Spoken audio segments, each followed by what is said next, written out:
And now it came to pass that Ammon and King Limhi began to consult with the people how they should deliver themselves out of bondage. They gathered the people together to hear their voices concerning the matter. They could find no way to deliver themselves except to take their women, children, flocks, herds, and tents, and depart into the wilderness. The Lamanites were too numerous, and it was impossible for the people of Limhi to fight them and deliver themselves by the sword. Now it came to pass that Gideon went forth and stood before the king. He said, "O king, you have listened to my words many times before.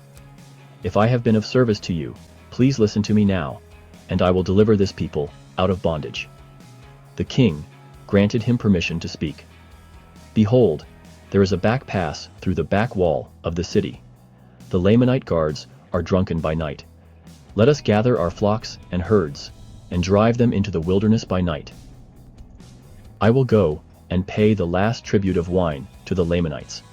They will be drunk, and we can pass through the secret pass when they are asleep.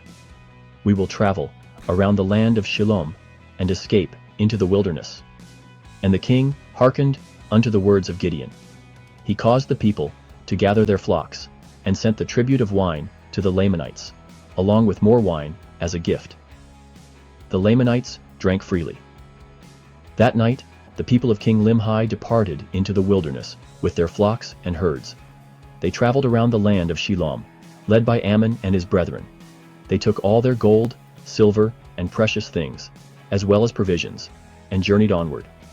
After many days in the wilderness, they arrived in the land of Zarahemla, and joined King Mosiah's people, becoming his subjects. King Mosiah received them with joy, and received their records. Along with the records the people of Limhi had found. Meanwhile, the Lamanites discovered that the people of Limhi had departed by night. They sent an army into the wilderness to pursue them.